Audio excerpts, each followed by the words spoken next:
Jake Morrison woke up at 5 in the morning, just like he had every day for the past 3 years. The alarm clock wasn't needed anymore. His body had learned to wake up with the sun, even though he sometimes wished it wouldn't. Getting up meant facing another day alone on his cattle ranch, and honestly, some mornings he wondered why he bothered. He made his coffee black and strong, standing by the kitchen window that looked out over his property. The view should have made him proud. 300 acres of good land, healthy cattle, and a ranch his grandfather would have been proud of. Instead, all Jake saw was work that needed doing and problems that kept piling up. The barn was the worst of it. After his divorce 3 years ago, Jake had pretty much given up on keeping things neat. Why bother when there was nobody around to see it anyway? His ex-wife Linda had always been the one who cared about organization. She'd kept their house spotless and made sure everything had its place. When she left, she took that sense of order with her. Now the barn looked like a tornado had hit it. Broken tools scattered everywhere, old hay bales stacked in random corners, and equipment that hadn't been properly maintained in months. Jake knew he needed to deal with it, but every time he walked in there, he felt overwhelmed. Where would he even start? He'd been putting it off for months when his neighbor Bill Thompson mentioned something that caught his attention. They were both at the feed store, loading supplies into their trucks, when Bill brought up Maria Santos. "You know that woman who lives in the blue house down on Maple Street?" Bill asked, adjusting his worn baseball cap. "The one with all the kids?" Jake nodded. He'd seen her around town a few times. Quiet woman, always seemed to be in a hurry, usually had at least one child with her. "Well, she's been asking around for cleaning work," Bill continued. "Times are tough for her, I guess. My wife hired her to clean our house last month, and she did a real good job. Worked harder than anyone we've ever hired." Jake thought about his messy barn and felt a spark of interest. Maybe hiring someone else to deal with it wasn't such a bad idea. He could afford to pay someone, and it would solve his problem without him having to face that overwhelming mess. "She reliable?" Jake asked, trying to sound casual. "Very reliable," Bill replied. "Always shows up on time, does exactly what she promises. My wife says she's got a real good work ethic. Been through some tough times recently, though." Jake didn't ask for details. He wasn't much for gossip, and other people's personal problems weren't his business. All he cared about was getting his barn cleaned up that evening. Jake found himself driving down Maple Street looking for the blue house Bill had mentioned. It wasn't hard to find. It was small and needed paint, but the yard was neat and there were toys scattered on the front porch. A good sign, he thought. Someone who kept their own place tidy would probably do right by his barn. He parked his truck and walked up to the front door, suddenly feeling nervous. Jake wasn't good with people anymore. 3 years of living alone had made him awkward in social situations. He used to be different back when Linda was around. She'd been the social one, always talking to neighbors and making friends. Jake had been content to follow her lead. He knocked on the door and waited. He could hear voices inside, children's voices, and the sound of a television. After a moment, the door opened and he found himself face to face with Maria Santos. She was younger than he'd expected, probably in her early 30s, with dark hair pulled back in a practical ponytail. She looked tired, the kind of tired that went deeper than just needing a good night's sleep. But her eyes were alert and intelligent, and she stood straight, despite whatever burden she was carrying. "Can I help you?" she asked politely, though. Jake could see the wariness in her expression. A single woman answering the door to a strange man had every right to be cautious. "I'm Jake Morrison," he said, removing his hat. "I heard you might be looking for cleaning work. I've got a barn that needs attention." Her face brightened immediately. "Oh yes, are you the rancher Bill Thompson mentioned?" Jake nodded. "That's me. I was wondering if you'd be interested in taking on the job." "Absolutely," Maria said quickly. "When would you like me to start?" "Well, I thought maybe we could discuss the details first," Jake said. "It's a pretty big job. The barn's been neglected for a while." Maria stepped back and gestured for him to come in. "Please, come in. We can talk about it properly." Jake hesitated. He planned on having this conversation on the porch, keeping things brief and professional. But Maria was already holding the door open, and it would be rude to refuse. The moment he stepped inside, Jake realized he'd entered a different world. The small living room was cramped but clean, with furniture that had seen better days but was well maintained. A couch that probably came from a thrift store sat against one wall, and a coffee table made from what looked like an old wooden crate held a stack of children's books. What struck Jake most was the noise. After 3 years of living in silence, the sounds of family life hit him like a wave. A baby was crying somewhere in the house, and he could hear children talking in what must be the kitchen. The television was on, playing some cartoon, and there was music coming from upstairs. "I'm sorry about the chaos," Maria said, looking embarrassed. "It's always a bit crazy around here. Can I get you something to drink? Coffee? Water?" "Water would be fine," Jake said, following her toward the kitchen. The kitchen was small but efficiently organized. Every inch of counter space was being used, and Jake could see that Maria had made the most of what she had. There were children's drawings taped to the refrigerator, and a calendar on the wall marked with different colored pens. 3 children were sitting at a small table, apparently, doing homework. The oldest, a girl who looked about 8, was helping a younger boy with what looked like math problems. Another boy, probably 6 or 7, was coloring in a workbook. They all looked up when Jake entered, curious but not afraid. "Kids, this is Mr. Morrison," Maria said, getting a glass from the cabinet. "He might have some work for Mama." "Hi," the little girl said politely. "I'm Sophia. This is Carlos, and that's Elena." Jake realized the 2 younger children were twins. They had the same dark hair and brown eyes as their sister, and they were both studying him with the frank curiosity of children. "Nice to meet you all," Jake said, feeling awkward. He wasn't used to being around kids. He and Linda had talked about having children, but it never happened, and after the divorce, he'd assumed that part of his life was over. Maria handed him the glass of water and gestured to a chair at the table. "Please sit, so tell me about this barn." As Jake sat down, he noticed more details about the Santos family situation. The children were wearing clothes that were clean but clearly hand-me-downs. The shoes lined up by the back door were well worn but carefully maintained. There was a stack of bills on the counter, and Jake caught a glimpse of red stamps that probably meant past due. "It's a big job," Jake began, trying to focus on business. "The barn's about 40 by 60 feet, and it's been neglected for a few years. There's old equipment that needs to be sorted, hay that needs to be cleared out, and the whole space needs to be organized." Maria nodded, listening intently. "What kind of timeline are you thinking?" "I'm flexible," Jake said. "I know you probably have other commitments." He glanced at the children, who were pretending to do homework but were obviously listening to every word. "I can work around the kids' school schedule," Maria said. "I usually do cleaning jobs while they're in school, but this sounds like it might take more than just a few hours." Before Jake could respond, the baby's crying got louder, and Maria excused herself to check on him.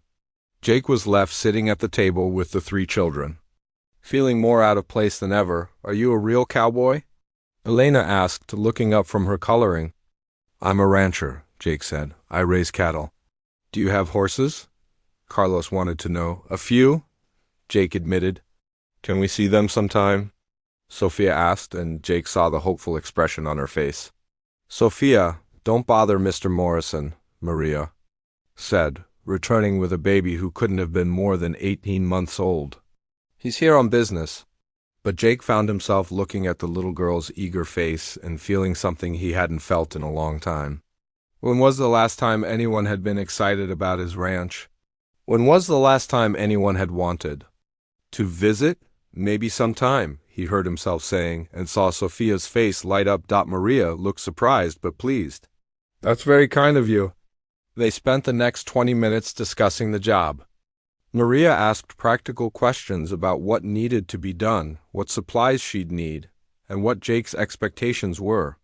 She was professional and thorough, and Jake found himself impressed by her approach. When they agreed on a price and a schedule, Jake felt something he hadn't experienced in years. He was actually looking forward to having someone around the ranch, even if it was just for work. As he got ready to leave, Jake noticed the empty refrigerator when Maria opened it, apparently looking for something to offer him.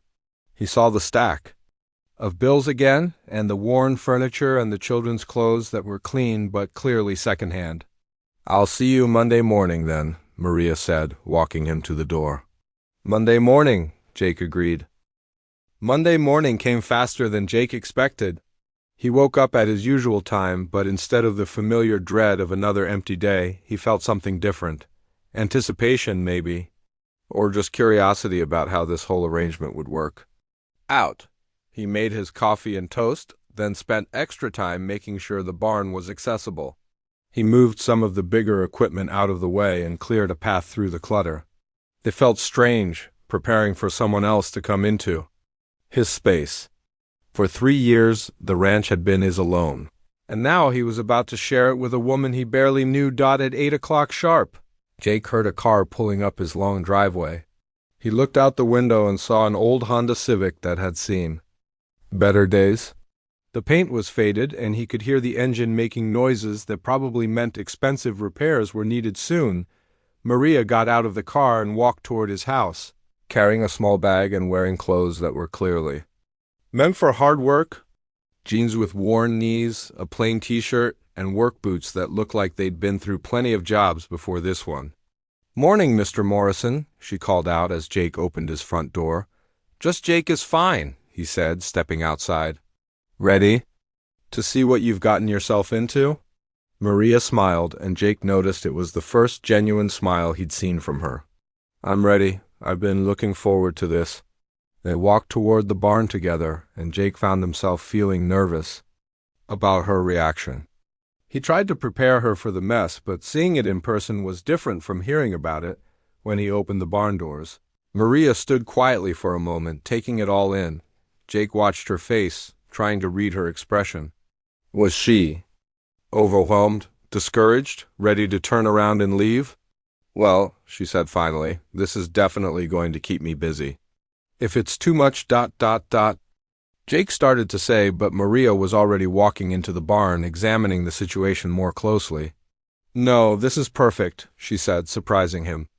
"I can see exactly what needs to be done. It's not damaged, just disorganized. That's the kind of problem I'm good at solving." For the next hour, Maria walked through the barn with Jake, asking questions and making notes in a small notebook she pulled from her bag. She wanted to know what equipment was still being used, what could be thrown away, and how Jake preferred things to be organized. "I like to understand how someone works before I start moving their things around," she explained. "Everyone has their own system, even when it doesn't look like it." Jake found himself talking more than he had in months. He explained how he used different sections of the barn, which tools he reached for most often, and what his daily routine looked like. Maria listened carefully, occasionally asking follow-up questions that showed she was really paying attention. "I think I can have this sorted out in about 2 weeks," she said when they finished the tour. "Maybe less if I can work longer hours some days." "Take whatever time you need," Jake said. "I'm not in a hurry." Maria nodded and got to work immediately. Jake headed out to check on his cattle, but he found himself staying closer to the barn than usual.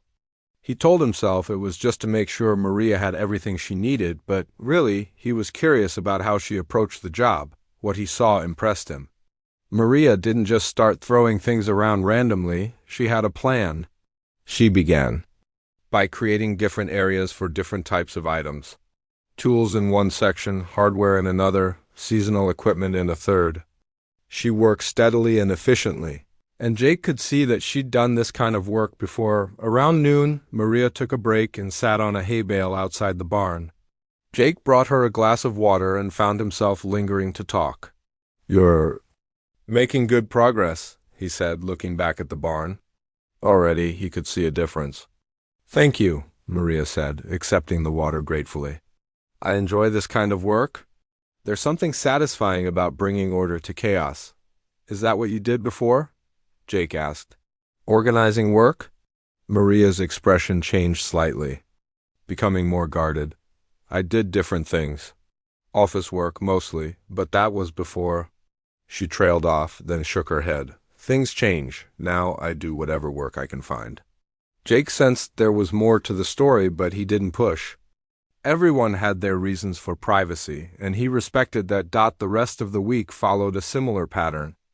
Maria arrived each morning at 8, worked steadily until mid-afternoon, then headed home to pick up her children from school. Jake found himself adjusting his own schedule to be around the barn more often, always with some excuse about checking on the work or needing a particular tool. On Friday, Maria mentioned that she wouldn't be able to work the following Monday. "I'm sorry," she said, looking genuinely apologetic. "My babysitter canceled, and I don't have anyone else to watch Miguel. Sophia and the twins are in school, but the baby ... Bring him along," Jake heard himself saying, surprising both of them. "Oh, I couldn't do that," Maria said quickly. "He's at that age where he gets into everything. I wouldn't be able to get any work done." "The barn will be here whenever you're ready," Jake said. "But if you want to bring him, it's fine with me. I'm used to dealing with baby animals." How different could it be? Maria laughed, the first real laugh Jake had heard from her. "Very different, trust me, but if you're sure you don't mind, that would actually help a lot. I hate to lose a day's work." The following Monday, Maria arrived with 18-month-old Miguel in tow. The little boy was exactly as advertised, curious about everything and determined to explore every corner of the ranch. Jake watched as Maria tried to work while keeping one eye on her son. It was clearly difficult, and she was getting frustrated trying to do both jobs at once. "Here," Jake said, surprising himself again. "Let me watch him for a while. You focus on the barn." "I can't ask you to do that," Maria protested. "You didn't ask," I offered, Jake said. "Besides, I should probably learn something about kids. I've been around cattle and horses my whole life, but I've never spent much time with little ones." So Jake found himself following Miguel around the ranch, making sure the toddler didn't get into anything dangerous while Maria worked in the barn. It was harder than he'd expected. Miguel was fast, fearless, and absolutely fascinated by everything he saw. "No, buddy," Jake said for the 20th time, redirecting Miguel away from the water trough. "That's not for playing in." But despite the challenges, Jake found himself enjoying the experience. Miguel was cheerful and curious, and his excitement about simple things like chickens walking around the yard or a butterfly landing on a fence post reminded Jake of what it felt like to see the world with fresh eyes. When Maria finished work that day, she found Jake sitting on his porch steps with Miguel on his lap, both of them watching the cattle in the distance. "You're a natural," she said, and Jake could hear the surprise in her voice. "I don't know about that," Jake said, but he was smiling. "He's a good kid." "They all are." "Thank you," Maria said, and Jake could tell she meant it. Not many people would be willing to help out like that. As she loaded Miguel into his car seat, Jake found himself making another unexpected offer. "If your babysitter cancels again, you can bring him along, or any of the kids, really. There's plenty of space here, and it's safe." Maria looked at him for a long moment, as if trying to figure out why he was being so generous. "That's very kind of you. But I don't want to take advantage. "You're not taking advantage," Jake said firmly. "You're doing good work, and if bringing the kids helps you get it done, then it helps me too." That evening, after Maria left, Jake sat on his porch longer than usual. The ranch felt different now, not just because the barn was getting organized, but because it had been filled with life during the day. The sound of Miguel's laughter, Maria's voice calling out questions about where to put things, even the baby's occasional fussing, it all added something that had been missing from Jake's world. He thought about the past week, about how much he'd learned about Maria and her family just by watching them navigate their daily challenges. He'd seen how Maria never complained, even when things got difficult. How she talked to Miguel with endless patience, even when he was being difficult. How she took pride in her work and wanted to do it well. Jake also thought about his own reactions to having them around. 3 years ago, if someone had told him he'd be babysitting a toddler while a single mother cleaned his barn, he would have laughed. But now, sitting on his porch and missing the sounds of their presence, He realized something important had shifted. For the first time since his divorce, Jake Morrison wasn't dreading the next day. He was looking forward to it, and that was a feeling he'd almost forgotten was possible. The barn was getting organized. But Jake was beginning to suspect that wasn't the only thing in his life that was changing. He wasn't quite ready to admit what else might be happening, but he could feel it starting. Like the first warm day of spring after a long, cold winter, something new was beginning to grow. By the third week, Jake's barn was starting to look like a completely different place. Maria had worked some kind of magic, turning the chaotic mess into an organized, functional space. But more than that, she brought something else to the ranch that Jake hadn't expected. The sound of children's laughter. It started when Sophia got sick with a cold and couldn't go to school. Maria called Jake early that morning, sounding stressed and apologetic. "I'm so sorry, but I won't be able to come in today," she said. "Sophia's running a fever, and I can't leave her with anyone else." "Bring her along," Jake said without thinking. "She can rest in the house while you work." There was silence on the other end of the line. "Jake, I can't ask you to do that. She's sick, and she might be contagious, and Maria," Jake interrupted gently. "It's okay, really. I've got a comfortable couch, and she can watch TV while she recovers. You don't have to lose a day's work because of this." When Maria arrived that morning with Sophia bundled up in a blanket, Jake saw something in her eyes he hadn't seen before. Relief, maybe, or gratitude that went deeper than just appreciation for keeping her job. Sophia was clearly not feeling well, but she was polite and quiet.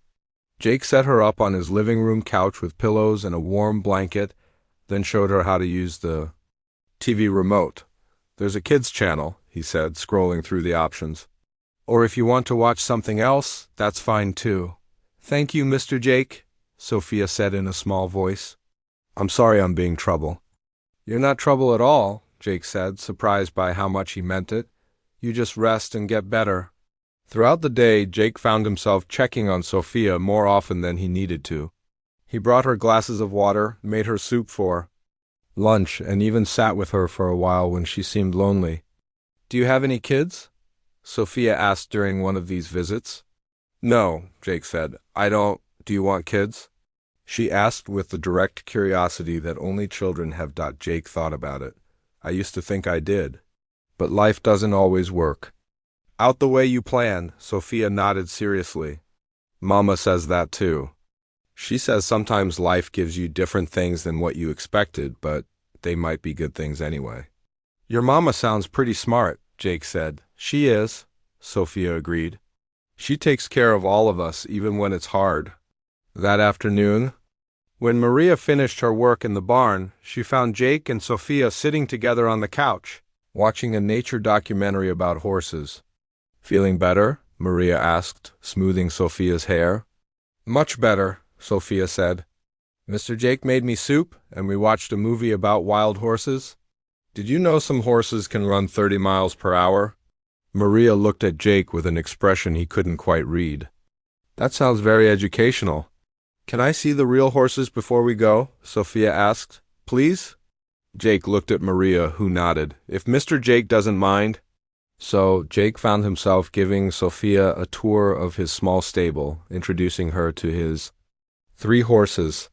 She was fascinated by everything, their size, their gentle personalities, the way they nuzzled her hand looking for treats. "This is Rosie," Jake said, patting a brown mare. "She's the oldest and the calmest. Would you like to pet her?" Sophia reached out carefully, her eyes wide with wonder. "She's so soft," she whispered. "She likes you," Jake said, and it was true. Rosie was nuzzling Sophia's shoulder in a way that suggested she enjoyed the attention. "Can I ride her someday?" Sophia asked. "Sophia?" Maria said quickly. "Don't ask for things like that." But Jake was already nodding. "When you're feeling completely better, we can try it. Rosie's very gentle, and I have a small saddle that might fit you." The look of pure joy on Sophia's face was something Jake knew he'd remember for a long time.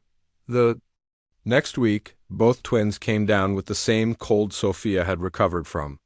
Again, Maria called to cancel work, and again, Jake told her to bring them along, Carlos and Elena were less content to sit quietly than their older sister had been. They were curious about everything on the ranch, full of energy despite their sniffles and determined to explore every corner of the property. "Boys, stay where I can see you," Maria called from the barn.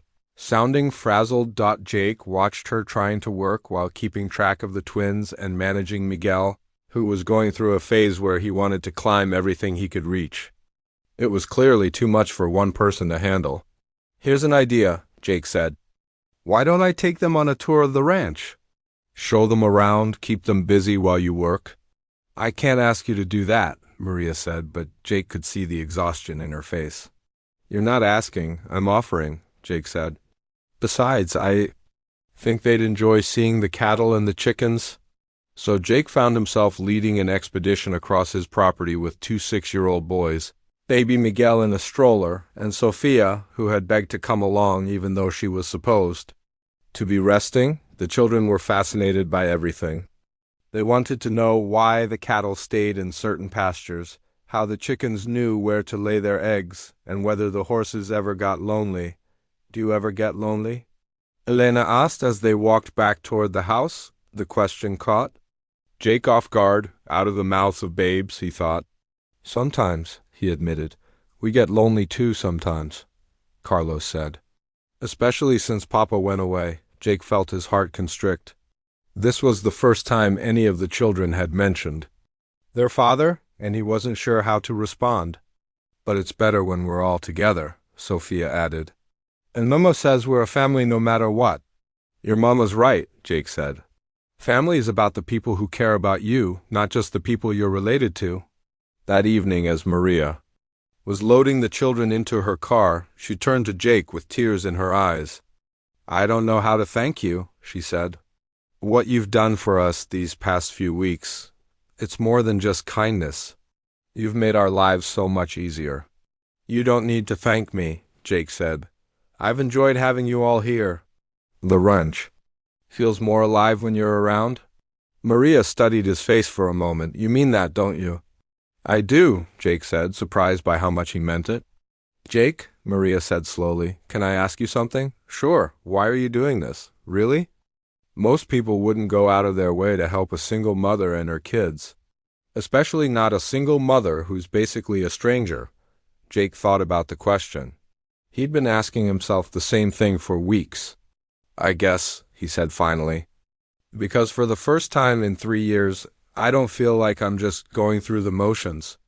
Having you all here has reminded me what it feels like to have purpose beyond just taking care of myself." Maria nodded slowly. "I understand that feeling.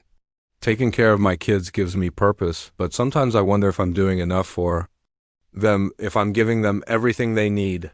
"You're doing more than enough," Jake said firmly. "Those kids are lucky to have you." "Thank you," Maria said softly. "That means a lot."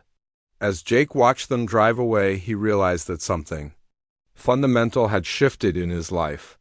The arrangement that had started as a simple business transaction had become something much more meaningful. He wasn't just paying Maria to clean his barn anymore. He was part of something bigger, a support system, maybe even a friendship. The next morning, Jake woke up with a plan. He'd been thinking about Maria's situation, about how hard it must be to juggle work and childcare, about how much easier things would be if she didn't have to worry about finding babysitters or losing work days when the kids were sick. When Maria arrived for work, Jake was waiting with a cup of coffee and a proposal. "I've been thinking," he said. "What if we made this arrangement more permanent? Not just the barn cleaning, but the whole thing. You could bring the kids here whenever you need to, and I could help look after them while you work." Maria looked surprised. "Jake, that's incredibly generous, but I couldn't ask you to ... You're not asking," Jake said. "I'm offering. And it's not entirely unselfish. I like having you all here. The ranch feels like a home again instead of just a place where I happen to live." Maria was quiet for a long moment, considering. "Are you sure? Kids can be a lot of work, and they're not always well behaved." "I'm sure," Jake said. "Besides, I'm learning that kids are a lot more fun than I thought they'd be, even when they're being difficult."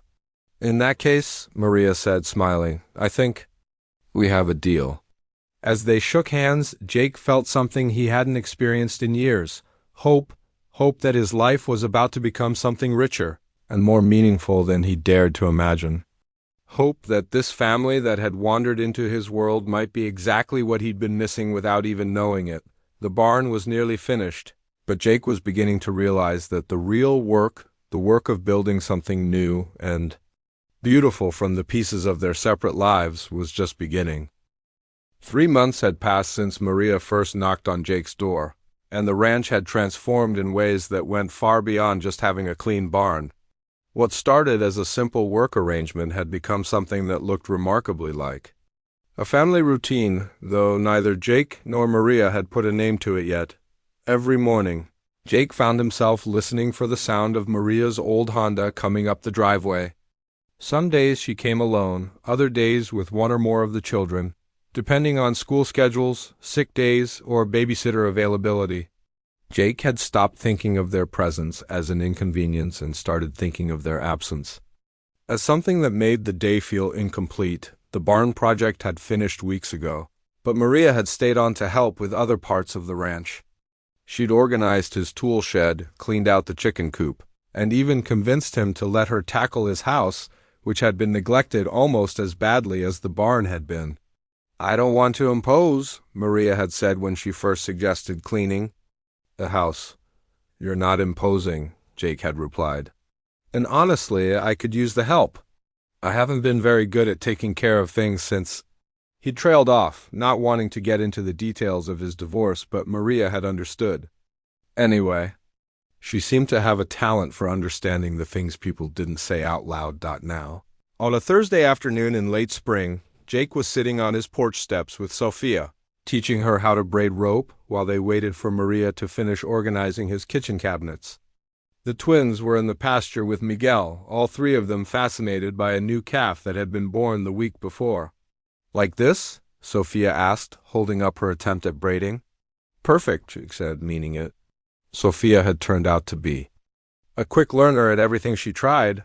"You're getting really good at this. Can I help you with the horses tomorrow?" she asked hopefully. "I promise I'll be careful." "We'll see," Jake said, which had become his standard response to Sophia's request to help with ranch work. The truth was, he usually ended up saying yes. Sophia was responsible for her age, and she genuinely enjoyed learning about the animals. "Mr. Jake," Sophia said, her voice becoming more serious, "can I ask you something?" "Of course." "Do you like having us here?" The question surprised Jake with its directness. "Yes," he said simply. "I like it very much. Why do you ask?" Sophia was quiet for a moment, concentrating on her braiding. "Sometimes grown-ups say things they don't mean because they're trying to be nice, but Mama says you're different." She says, "You mean what you say, your Mama's right?" Jake said. "I do mean it when I say I like having you here, all of you." "Good," Sophia said, smiling, "because we like being here too. Carlos and Elena told me they wish we could live here forever." Jake felt something stir in his chest at those words, but before he could respond, Maria appeared in the doorway. "Sophia, are you bothering Mr. Jake with too many questions?" she asked, but she was smiling. "She's not bothering me," Jake said quickly. "We were just talking." Maria came and sat on the step beside them, looking tired but satisfied. "The kitchen's done. I found some interesting things in the back of your cabinets, by the way, including a can of peaches that expired in 2019. Jake laughed. "I told you I wasn't good at housekeeping." "It's not about being good or bad at it," Maria said. "It's about having a reason to do it. Houses feel different when they're being lived, and instead of just occupied." There was something in the way she said it that made Jake look at her more closely. "Is that how you felt about this place, that it was just being occupied?" "When I first came here, yes," Maria said honestly. "It felt like a house where someone was just going through the motions, but it's different now. It feels warm, alive." Jake thought about that as they sat in comfortable silence, watching the children play in the distance. Maria was right. The house did feel different now. It felt like a home. Over the following weeks, that feeling only grew stronger. Jake found himself making changes he hadn't even consciously planned. He bought groceries with the children's preferences in mind. He cleared out a spare bedroom and set it up with toys and books for days when the kids needed a quiet place to play. He even bought a high chair for Miguel, telling himself it was just practical since the baby was there so often. The changes weren't just physical. Jake's entire routine had shifted to accommodate his new role in the Santos family's life. He learned that Carlos loved helping with the chickens, that Elena had a gift for calming anxious animals, and that Miguel's favorite activity was sitting on the porch watching the horses in the distance. But it was Sofia who had captured his heart completely. She was curious about everything, eager to help, and wise beyond her years. Jake found himself looking forward to their conversations almost as much as anything else about his day. One evening, after Maria and the children had gone home, Jake was cleaning up the dinner dishes, another new routine, since Maria had started staying later and he'd begun insisting they all eat together, when his phone rang. It was his neighbor, Bill Thompson. "Hey, Jake," Bill said. "I wanted to ask you something. My wife was wondering if everything's okay over there." "What do you mean?" Jake asked, though he had a feeling he knew where this was going. "Well, she's noticed that you've got visitors pretty much every day now, the Santos family." "She's not being nosy or anything. She's just curious. Are you and Maria door?" "We're friends," Jake said quickly. "She works for me and sometimes she brings her kids along, that's all." Okay, Bill said, but Jake could hear the doubt in his voice. "It's just that you seem different lately, happier, maybe. And the kids are over there a lot." After Bill hung up, Jake sat in his kitchen thinking about the conversation. Were he and Maria more than friends? He honestly wasn't sure. Their relationship had evolved so gradually that he hadn't stopped to examine what it had become. What he did know was that Maria had become the most important person in his daily life. He looked forward to seeing her every morning, valued her opinions about everything from ranch management to what to have for dinner, and felt genuinely disappointed on the rare days when she couldn't come by and the children had become, well, they'd become his kids too in all the ways that mattered. He worried about them when they were sick, celebrated their small victories, and found himself thinking about their futures as if he'd be part of them. The realization that had been building for weeks finally crystallized. He was in love with Maria Santos, and he wanted to be a father to her children. The question was what to do about it. Jake had never been good at expressing his feelings.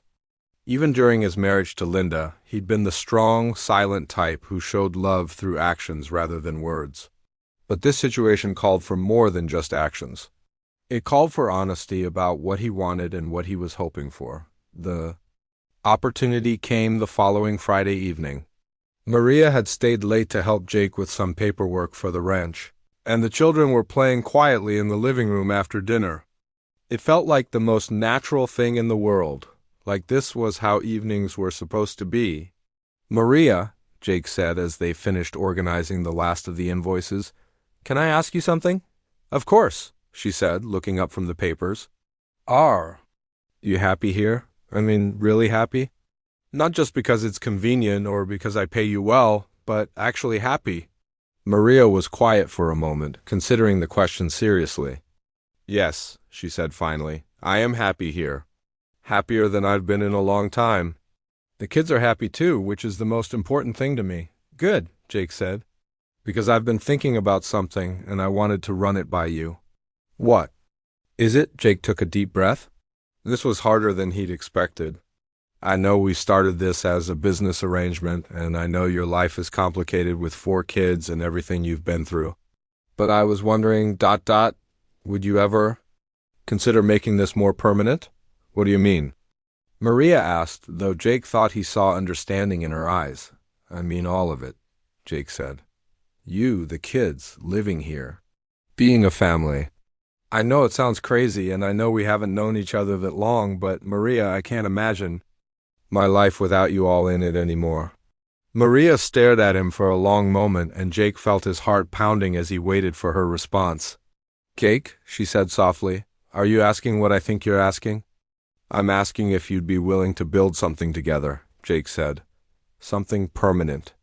Something that gives these kids the stability they deserve and gives us both the family we've been missing. The silence stretched between them, filled with possibility and hope and the faint sounds of children's laughter from the next room. I need to think about it, Maria said finally, but she was smiling. This is a big decision, and I have to consider what's best for my children. I understand. Jake said, take all the time you need. But, Maria, I want you to know that I love those kids like they were my own. Whatever happens between us, that won't change. I know, Maria said, and Jake could see tears in her eyes. That's what makes this so complicated and so wonderful. As Jake watched Maria gather her children and head home that night, he felt something he hadn't experienced in years, complete certainty about what he wanted his future to look like. Now all he could do was hope that Maria wanted the same thing. The weekend after Jake's proposal felt like the longest 2 days of his life. Maria had asked for time to think, and Jake was trying his best to give her space, while fighting the urge to call her every few hours to see if she'd made a decision. He spent Saturday morning fixing a fence that didn't really need fixing, just to keep his hands busy. Every time he heard a car on the road, his heart jumped, hoping it might be Maria coming to give him an answer. But Saturday came and went with no word from her. Sunday was even worse. Jake found himself pacing around his house, straightening things that were already straight, starting projects he didn't finish. He made coffee 3 times and forgot to drink it. By afternoon, he was convinced that Maria's silence meant she was trying to figure out how to let him down gently. Monday morning arrived with no call from Maria saying she wouldn't be coming to work. Jake took that as a good sign, though he wasn't sure what it meant. When he heard her car in the driveway at the usual time, his heart started racing. Maria got out of the car alone, which was unusual. She walked toward the house with a serious expression that made Jake's stomach drop. This was it, he thought. She was going to tell him no, and probably explain that their working arrangement needed to end too. Morning, she said when Jake opened the door. Morning, Jake replied, trying to keep his voice steady. Where are the kids? They're in school, Maria said. I wanted to talk to you alone first. Jake's heart sank. This definitely sounded like bad news. Jake, Maria began, then stopped. She took a deep breath and started again. I've been thinking about what you said Friday night. And? Jake asked, though he wasn't sure he wanted to hear the answer. And I have some questions, Maria said. Questions. Were better than an outright no, Jake thought. Okay, ask me anything. Are you sure this is what you want? Maria asked. Really sure? Because if we do this, there's no going back. You'll be taking on 4 children who aren't biologically yours. Children who come with complicated histories and needs and problems you can't even imagine yet. I'm sure, Jake said without hesitation. Carlos still has nightmares sometimes, Maria continued. Elena gets anxious in new situations. Sophia tries to take care of everyone because she thinks she has to be the grown-up. And Miguel is only 18 months old. He's going to need so much attention and energy for years to come. I know, Jake said. I've seen all of that already, remember? And it doesn't change how I feel. Maria studied his face carefully. Their father left us, she said quietly. Just walked away one day when things got hard. How do I know you won't do the same thing? The question hit Jake like a physical blow, not because it hurt his feelings, but because he suddenly understood what Maria had been wrestling with all weekend. It wasn't just about whether she wanted to be with him. It was about whether she could trust him with her children's hearts. You don't know, Jake said honestly. You can't know for certain because life doesn't come with guarantees. But Maria, I can tell you this, I've been alone for 3 years, and I thought that was what I wanted. I thought I was better off not depending on anyone or having anyone depend on me. Then you and your kids showed up and turned my whole world upside down. He paused, searching for the right words. I wake up every morning looking forward to seeing Sophia's smile and hearing Carlos ask me a million questions about the animals. I go to sleep every night grateful that Elena trusted me enough to fall asleep on my couch, and that Miguel reaches for me when he's scared. You've all given me a reason to care about something bigger than myself again. Maria's eyes were getting watery, but she didn't interrupt. I know their father hurt you all by leaving, Jake continued. And I know you have every reason to be careful about trusting someone new, but I'm not going anywhere. Even if you decide you don't want to marry me, I still want to be part of their lives. They're not just your kids anymore, Maria. They're mine too. Maria was quiet for a long moment, wiping away tears that had started to fall. You really mean that, don't you? Every word, Jake said. Okay, Maria said softly. Okay? Jake repeated, not sure he'd heard correctly. Okay, yes, Maria said, smiling through her tears. Yes, I want to build something permanent with you. Yes, I want us to be a family. Jake felt like all the air had been knocked out of his lungs. Really? Really, Maria said, laughing at his shocked expression. Did you think I was going to say no? I was terrified you were going to say no, Jake admitted. I was terrified too, Maria said, but not of saying yes. I was terrified of how much I wanted to say yes. I haven't let myself hope for something like this in a long time. Jake pulled Maria into his arms, holding her tight against his chest. For a moment, they just stood there in his kitchen, both of them trying to process the magnitude of what they'd just decided. So what happens now? Maria asked, pulling back to look at his face. Now we tell the kids, Jake said, and hope they're as excited about this as we are. Oh, they will be, Maria said, grinning. Sophia's been asking me for weeks when we're going to move in here permanently. She says the ranch feels more like home than anywhere we've ever lived. That afternoon, when the school bus dropped the children off at the end of Jake's driveway, another routine that had developed over the months, Jake and Maria were waiting for them on the porch.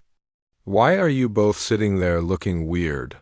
Carlos asked suspiciously as the kids climbed the porch steps.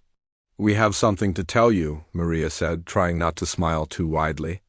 Are we in trouble? Elena asked nervously. No, sweetheart, Jake said. You're not in trouble. We have good news. Sophia, who was carrying Miguel, set him down and looked back and forth between Jake and her mother. What kind of good news? Maria took a deep breath. How would you all feel about living here permanently? About Mr. Jake becoming your new dad? The silence that followed lasted exactly 3 seconds before chaos erupted. Really? Sophia shrieked, jumping up and down. Really, really? Can I have my own room? Carlos wanted to know. Will we still go to the same school? Elena asked. Miguel, who didn't understand what was happening but could sense the excitement, started clapping and babbling loudly. Yes, really, Maria said, laughing. And yes, you can have your own rooms. And yes, you'll stay at the same school. What do we call you now? Sophia asked Jake. Do we call you Dad? Jake looked at Maria, who nodded encouragingly. You can call me whatever feels right to you, he said. Dad, Jake, Mr. Jake, whatever makes you comfortable. I want to call you Dad, Sophia said decisively. Is that okay? Jake felt his throat tighten with emotion. That's more than okay, he managed to say. Me too, Carlos chimed in. Dad, Jake. Elena was quieter, but she came over and hugged Jake around the waist. Dad, she whispered, testing out the word. 6 months later, on a warm October day, Jake and Maria were married in the backyard of their ranch. It was a small ceremony with just close friends and neighbors, but to Jake it felt like the most important day of his life. Sophia was the maid of honor, wearing a yellow dress she'd picked out herself. The twins served as ring bearers, though Carlos almost dropped the rings trying to pet one of the chickens that had wandered into the ceremony area. Miguel took his first real steps during the reception, toddling from Maria's arms into Jake's as Jake looked around at his new family, his wife, his children, his home filled with laughter and love. He thought about how much his life had changed since that day when he'd reluctantly decided to hire someone to clean his barn. He'd thought he was looking for help with a simple job. Instead, he'd found everything he hadn't even known he was missing. Later that evening, after the guests had gone home and the children were asleep in their new rooms, Jake and Maria sat on their porch swing, watching the sunset over their ranch. No. Regrets? Maria asked, leaning against Jake's shoulder. Only one, Jake said, and Maria looked at him in surprise. I regret that it took me 3 years to let someone clean my barn. Maria laughed. Well, when you put it that way, maybe some things are worth waiting for. Definitely worth waiting for, Jake agreed, kissing the top of his wife's head. In the distance, they could hear the gentle sounds of their ranch settling in for the night. Cattle lowing softly in the pasture, horses nickering in the stable, chickens roosting in their coop.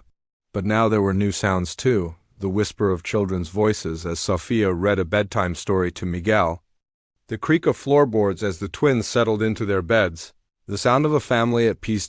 Jake Morrison had spent 3 years thinking he wanted to be alone. It turned out what he really wanted was to belong to something bigger than himself. And now, finally, he did.